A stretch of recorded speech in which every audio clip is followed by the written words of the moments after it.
Jack Morgan got out of his dark blue Lamborghini near the Beverly Hilton. It was the night of the Golden Globes, and he was with a beautiful and famous movie star. He helped Guinevere Scott Evans out of the car, and she held his hand hard. Guinevere trusted Jack, and she trusted his company, Private. Everyone trusted Private. It was the best. But then Jack's oldest friend, Andy Cushman, called him. Andy spoke quickly. "Jack, come to my house now. I need you." "It's not a good time. What's wrong?" asked Jack. "It's Shelby. She's dead," said Andy. Shelby and Andy married 6 months ago. Guinevere wasn't happy, but Jack took her to her table. Then he was on the road to Andy's house in Bluffs. He stopped near the open front door, took out his gun, and went in. "Andy!" shouted Jack. "Jack, I'm in the bedroom!" Jack went through the house, his gun in his hand. In the bedroom, there were clothes everywhere. Shelby was on the bed, with blood on her head. "What happened?" asked Jack. Andy was near Shelby, his head in his hands. "Someone shot her. Please find him." Jack took photos of everything in the room. "Did you call the police?" he asked. "No. I wanted you here," said Andy. "Do you have a gun?" asked Jack. "No," said Andy. "Okay, you must understand. The police will want to talk to you. They always want it to be easy. They will think, a woman is dead. Did her husband kill her? But I can help," said Jack. He called the police and waited for them to arrive. Justine worked with Jack at Private.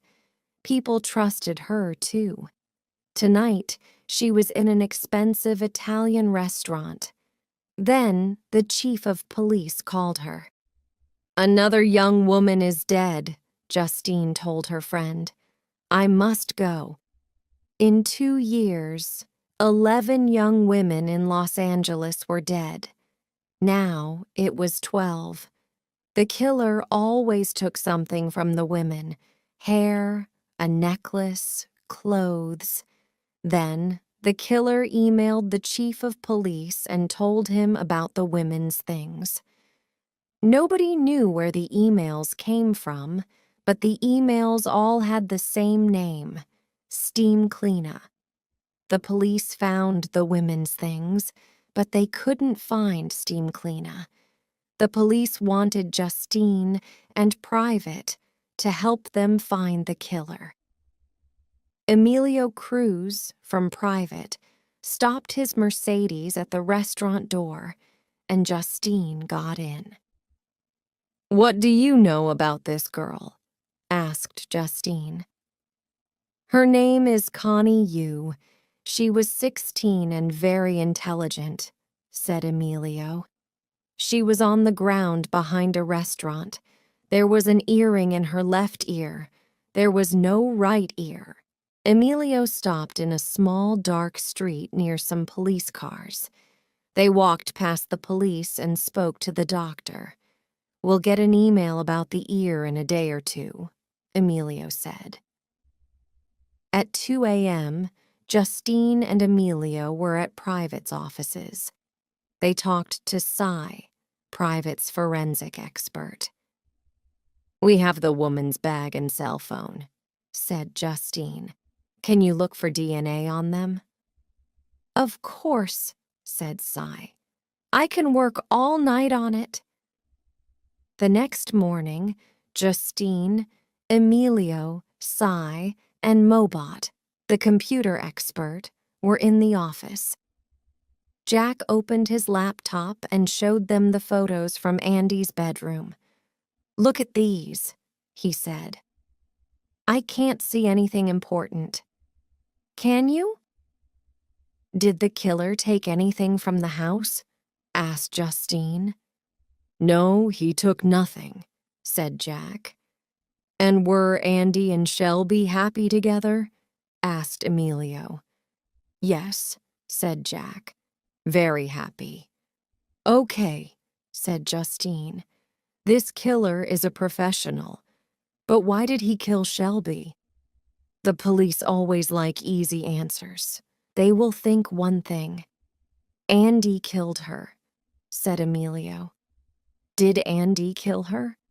No, he didn't, said Jack. I know Andy well. He loved Shelby. What next? Asked Mobot. We look at Andy and Shelby, said Jack. We talk to their friends and to people they work with. Let's go. Wait, said Justine. I have some news on the young woman. We have her bag. Cy couldn't find any new DNA, but Mobot looked at her phone. I looked at the text messages, said Mobot. There were hundreds from 20 or 30 people. I looked at the numbers, and they are all friends or family. But there is one strange message. I can't get the number for it. Look. A text message came up on the wall. Connie, it's Linda. My mom took my phone. I must talk to you. Can we meet? Please. Behind the restaurant at 8:30 p.m. Don't tell anyone. I talked to Linda, said Mobot. Her mother didn't take her phone. Linda didn't send that message. The killer got into Connie's phone and found all her friends. Then he sent her that message from his phone. But we can't find the number of the killer's phone, said Cy. It isn't possible. Who is Steam Cleaner? Asked Jack. Rudolph Crocker left his office at 7 p.m. and went for a drink. At 9 p.m., he was at home and ready for a run. He ran out to Marina del Rey and thought about Connie Yu. That was a great evening. There was nobody near him. He stopped near a boat and put something on it. Then he went home and sent an email to the chief of police. You can find Connie Yu's ear on a boat in Marina del Rey. Steam Cleaner. Jason Pilser got a text message at work at 3 p.m. Scylla, your big night is Saturday. Be ready. Steam Cleaner. Scylla was Jason's computer name. At 6 p.m., he left his office and drove to a store. He bought some gloves and some electric cable. He didn't pay with a card, and he looked down at the ground. He didn't want the cameras in the store to see him. The big night was in 3 days. He was ready to kill his first woman. I'm going for a walk, Marguerite Esperanza shouted to her grandmother. It was Saturday evening. Marguerite walked out the house and on to Rowena Avenue. A text message came onto her phone. Hi, Marg. It's Lamar. Where are you? She read it and answered. I'm on Rowena. Lamar was a really nice boy. Marguerite liked him. Do you want to get a pizza? Asked Lamar. Okay, Marguerite answered. Marguerite called her grandmother. I'm getting a pizza with Lamar, she said, and he'll walk home with me. Is that okay? The black van was near Rowena Avenue. The driver was Steam Cleaner. Scylla and Morbid were in the back of the van. She's out of her house, said Morbid. He gave the laptop to Scylla. Scylla wrote a message. Hi, Marg. It's Lamar. Marguerite answered. Scylla wrote another message. The van stopped near the pizza restaurant and waited. Then they saw Marguerite in the street. "Go!" shouted Morbid. Scylla got out of the van. He pulled a bag over Marguerite's head from behind, and he and Morbid threw her into the van.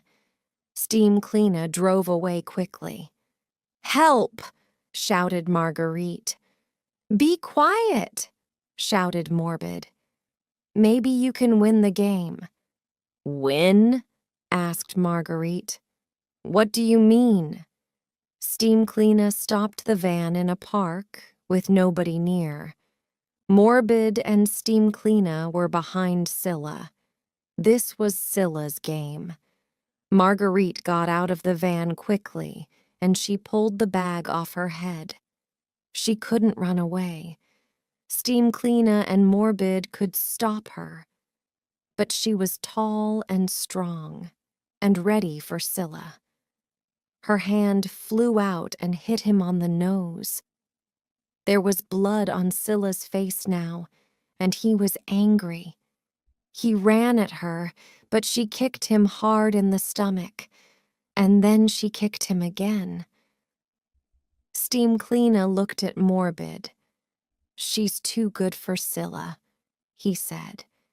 He took out a gun and shot Marguerite in the head. Then Scylla put on the gloves and put the cable around the dead woman's neck. He took her shoes and put them in the van. "That wasn't good," said Steam Cleaner to Scylla, "but maybe you'll win the next game." Justine met Police Lieutenant Nora Cronin in the park at 4 a.m. on Sunday. "The chief of police is here," said Nora. "He wants to talk to you." The chief was with 3 police officers near Marguerite's body. Justine walked up to him. "It's good to see you," he said. "We need your help. 13 women are dead. And look, somebody shot her dead. So why is there cable around her neck?" "It's very strange," said Justine. "And where's her handbag?" "There's no handbag," said the chief, "and no shoes. I'm waiting for the email." On Sunday evening, Scylla was on the terrace of his apartment, at the top of a tall building. The city was beautiful at night, but he didn't look at it. His face and body were black and blue. That girl was strong, he thought. Then he read the message from Morbid again. "You weren't good yesterday, Scylla. Steam Cleaner isn't happy, but you can play again tonight. We have someone for you. Be ready at 7 p.m. Morbid and Steam Cleaner were at the door now, and Scylla went to open it. "How's the nose?" asked Morbid. "Okay," said Scylla. "Do you want a drink?" "No," said Steam Cleaner. "Let's go on the terrace. I want to show you something." The 3 men walked on to the terrace and looked down at the city. Then Steam Cleaner turned to Scylla. "You think you can play again?" he asked. "You can. But you're playing with us." Steam Cleaner took Scylla's legs, and Morbid took his arms, and they threw him over the terrace wall. Justine and Jack were at private with Mobot. They talked about Marguerite. "The killer sent an email," said Justine, "and we found her shoes. Cy is looking at them now, but they're probably clean." "The killer is using a van to look for the young women, I think," said Mobot. "He has a laptop and a radio in the van, and he can send messages to the women's cell phones. He can stop messages to their phones from other people, too. And maybe he can find them in the street from their phones." "Is that possible?" asked Jack. I don't know. I'll ask Cy about it, said Mobot. His friend Kit Kat knows about cell phones. I remembered something important, said Justine. Someone killed a woman about 5 years ago in the same street as Connie Yu. Her name was Wendy Borman. The killer took her phone and her necklace. 5 years ago, said Jack. Maybe it's not 13 women. Maybe it's more. We have work to do. On Monday morning, Andy was at private. Jack had something to tell him. I can't sleep, Andy said. I think about Shelby all the time.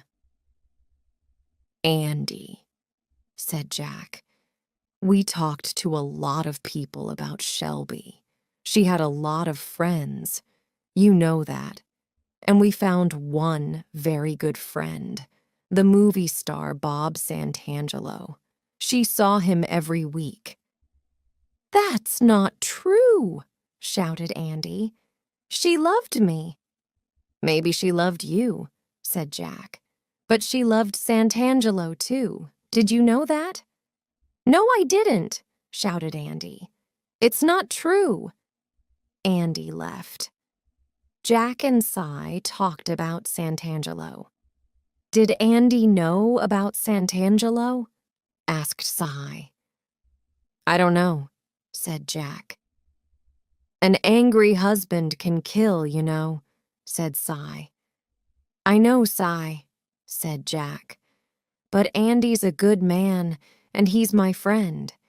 He didn't kill Shelby. I understand. You don't want to hear it, said Cy. But maybe he did. Justine was at the police station with Lieutenant Nora Cronin. I looked on the internet, said Justine. But can you tell me more about Wendy Borman? One thing isn't on the internet, said Nora. An 11-year-old girl called Christine Castiglia saw something. She and her mother were in a coffee shop on Melrose Avenue. Christine saw 2 boys push Wendy into a van. Her mother didn't see anything, and Christine didn't see a lot. The boys were white. One had a long nose and big ears, the other had long hair. But Christine is 16 now, said Justine. We need to talk to her again. Cy lived in an apartment with a lot of computers. On Monday evening, he sat at a computer and talked to his friend Kit Kat in Sweden. You asked about cell phones, said Kit Kat. I can help. Someone in the United States of America has a new program. It can find a phone and get inside it. Then it can send messages from the phone, and nobody knows it is happening. That's great, Kit Kat, said C. Do you know who made this program? His name is Morbid. He's American, I think. Thanks, Kit Kat. You're wonderful. Then, Cy sent a message to his friend Darren, who was in India. Darren played games on computers. Do you know a player called Morbid? Yes.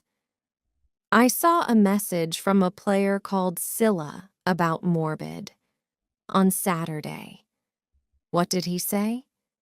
He said, I'm playing a new game with Morbid. Then there was a message from Morbid the next day. Scylla can fly. He flew off his terrace. Flying is easy, but the streets are hard. Cy looked on the internet.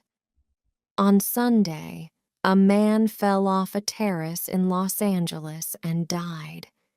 His name was Jason Pilser. Was that Scylla? Cy thought. Cy met Jack in a coffee shop early on Tuesday morning. Jack, I have some news. Lots of people like playing games on the internet. In some of these games, you kill people, but it's a game. I think some men in Los Angeles are playing a game, but they are really killing people. Not on the computer, but on the streets. Who are these men? Asked Jack. One man was Jason Pilser. His computer name was Scylla. Another man is Morbid. Scylla died on Sunday night. The police say he fell off his terrace, but maybe someone pushed him. Let's go to his apartment, said Jack. Jack and Cy met Nora at the apartment building, and they went up together. There wasn't anything interesting in the living room, but in the bedroom were a laptop and a cell phone. I'll take the computer back to Mobot, said Cy, but I'll look at the phone now. He started to read the text messages. Jack, look at this. Cy gave the phone to Jack. It's tonight, Scylla. You're the killer. Steam Cleaner. It's from Steam Cleaner, said Jack. He's working in a group. Justine took the police photos of Wendy Borman's body to the office at Private. She also took a bag of Wendy's clothes. Cy can look at those, she thought. There may be DNA on them. Justine looked at the photos of Wendy, dead, behind the restaurant. 5 years ago, the police found Wendy's bag next to her, but her necklace was not there. Wendy always wore the necklace, and Justine found a photo of it. It had a star on it. Then she went to find Christine Castilia in school. Justine found Christine in the school restaurant. Do you remember Wendy Borman? She asked. I was only 11, said Christine. Yes, but can you remember anything? What did you see? Asked Justine. A van stopped, and 2 boys got out and pushed a girl into the back. Then they drove away. It was very quick, said Christine. And you saw the driver? Said Justine. He had a long nose and big ears, said Christina. And the van? Said Justina. It was black. I remember a word on it, Gateway, said Christine. Gateway. This was new. Gateway was an expensive school in Santa Monica. Thank you, Christine, said Justine. Cy worked for hours on Wendy Borman's clothes. He looked for DNA and he found it from 2 different men. Yes, he said. He heard someone at the door and Mobot ran into his office. Cy, they are going to kill again, this week. I looked at Jason's computer. There were thousands of messages and I read them all. Look at this one. Morbid, Scylla. Here's the next woman. She lives in Silver Lake, and her name is Graciela. Steam Cleaner. There was a photo of a young woman. I'll call Jack, said Cy. On Tuesday afternoon, Jack was in his office with Emilio. They knew something about the young women's killers now, but nothing about Shelby's. Andy isn't a killer, Jack said. Shelby's killer was a professional. There was no DNA, no gun, nothing. We need to talk to Carmine Nocia in Las Vegas. Carmine and his family knew every professional killer from California to Florida. Jack didn't often work with men like Carmine, but once Carmine asked for Private's help. His daughter ran away, and he wanted her back. Jack found her. Carmine never forgot a friend. "We'll fly to Las Vegas," Jack said. Carmine was very rich, and his home was in a park, half an hour from the airport. Two big men came to meet Jack and Emilio at the door and took their guns from them. Carmine was in the sitting room. "Good to see you, Jack," said Carmine. "I need your help," said Jack. "Jack, you helped me and I'll help you. But don't ask again," said Carmine. "Someone killed my friend Shelby Cushman in Los Angeles, a professional." "Who was the killer? Do you know?" said Jack. "I don't know, but I can ask. I'll call you when I know," said Carmine. The call from Carmine came late at night. He only said 2 words: "Bo Montgomery." Jack called Emilio early Wednesday morning. Emilio said he knew Bo Montgomery. Bo was a professional killer, and he lived on a horse farm in the Agoura Hills. Jack and Emilio drove there fast. They stopped near the farmhouse. A door opened slowly, and a man came out. He had a big dog, and in his arms was an AK-47. "What do you want?" he asked. "I'm Jack Morgan from Private. I'm working for Andy Cushman. Someone killed his wife, Shelby. Who paid for that?" Bo Montgomery thought for a minute and then spoke slowly. "I don't know Shelby Cushman. I don't know any women in Bluffs." Then he wrote a name on the ground with the end of his gun. Jack looked at the name, and then Bo kicked it away. "Goodbye, Mr. Morgan," he said. "And please, drive slowly. The horses get frightened."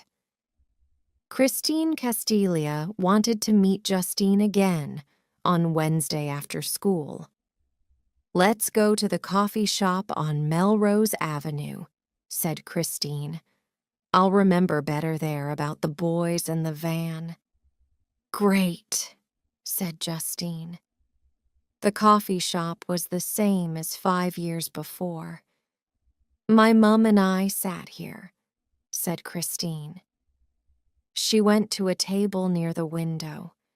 Justine had yearbooks for 3 years, from Gateway School with photos of all the students.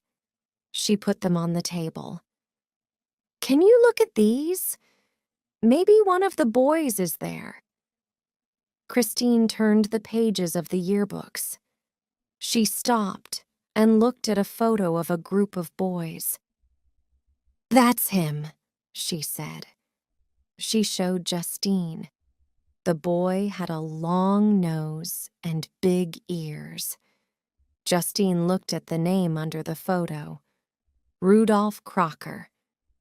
"Great job, Christine," she said. She opened her laptop and looked for Rudolph Crocker. There were 2 in Los Angeles. The first was 66 years old. The second worked for a small company on Wilshire Boulevard. And there was a photo of him. It was the boy, 5 years older. Now Justine needed his DNA. Justine went to see Nora Cronin at the police station. "We have DNA from Wendy Borman's clothes," she told her. "It's from 2 men, but we don't know them. But I talked to Christine Castiglia. We looked at some photos, and she saw this boy. He pushed Wendy Borman into the van. Look." She showed Nora a photo on her computer. "His name is Rudolph Crocker. He's 23 now, and he lives and works in Los Angeles. Maybe this is Steam Cleana. And you want his DNA?" said Nora. "Yes. Can you help me?" said Justine. Nora and Justine stopped their car near Crocker's apartment building. They watched and waited. Crocker left the apartment at 6 p.m. and went for a run. He came home, and at 8 p.m., he came out and got into a new, dark blue Toyota van. He drove to a bar called Whiskey Blue and went in. The two women went into the bar after him. There were a lot of people in the bar. Crocker was in the corner with a man with long hair. Justine bought drinks, and the two women watched. Half an hour later, the men finished their drinks and left. Nora and Justine quickly went to the men's table and took the glasses. In the car, Justine called Cy. "Can you meet us at private in 20 minutes?" she asked. "We have some DNA for you." Late on Wednesday, Jack and Emilio drove back to the city from the Agora Hills. Jack left Emilio at his apartment and went to see Andy Cushman. "Jack, why are you here now? It's 1 a.m. You look tired," said Andy. "I am tired," said Jack. "Today I drove to the Agora Hills. How much did you pay Bo Montgomery to kill Shelby?" Andy started to cry. "You don't understand, Jack," he said. "She was with another man, that movie star. I couldn't live with that." Jack didn't speak. He hit Andy in the face 3 times and left. The next morning, Cy had news for Justine and Nora about the DNA. "I have DNA from one of the glasses," he said. "Not Crocker's glass, the other man's. It's the same as the DNA on Wendy Borman's clothes." "Who is this other man?" asked Justine. "We don't know him. Is it morbid?" "Maybe. And what did you get from Crocker's glass?" Nora asked Cy. "I couldn't get DNA from Crocker's glass. It was too dirty," said Cy. Justine looked at Nora. "What now?" she asked. "We must find Crocker," said Nora. Mobot worked all morning on her computer, and then she found something. She called Jack. "Morbid wants to kill Graciela tonight. He's sending her text messages from a friend, Lulu. Graciela is answering these messages from Lulu. She says, 'See you after school,' but I don't know where they are meeting." "Where is Morbid?" asked Jack. "I don't know," said Mobot. Justine and Nora drove to Crocker's office on Wilshire Boulevard. "Mr. Crocker is on vacation today," said the woman at the desk. They drove fast to his apartment, but he wasn't there. "Let's find his van," said Nora. Nora called the police station. "We're looking for a new dark blue Toyota van. Every police car must look for it." Then she and Justine waited in their car near Crocker's apartment building. The call came back to Nora. "The dark blue van is in Silver Lake. It was on Alvarado Street, but we can't find it now." "We must stop that van," shouted Nora into the radio. "The driver is a killer." Jack and Emilio were on the road, too. Mobot called Jack. "I'm reading more messages from Morbid to Graciela," she told him. "She's in Glendale, and he wants to meet at Ralph's supermarket." Graciela was in the street near the supermarket. Morbid walked up to her. "Graciela?" he said. "I'm a friend of Lulu's. She's in hospital. Can you come with me to visit her? She wants to see you." Morbid put his hand on Graciella's arm. Jack ran across the street and hit him in the stomach. Morbid fell down, and Jack held him. "Where's Rudolph Crocker?" shouted Jack. Nora and Justine got to Glendale quickly, too. Crocker's van was behind the supermarket with a police car next to it. Nora talked to a police officer. "Crocker is in the van, Lieutenant," he said. "He won't open the doors." Justine walked up to the van. Crocker was sitting with his hands on his head. "Get out of the van, Crocker," she said. He smiled at her. Justine hit the van window hard with her gun. She put her hand into the van, opened the door, and pulled Crocker out. There was blood and glass everywhere.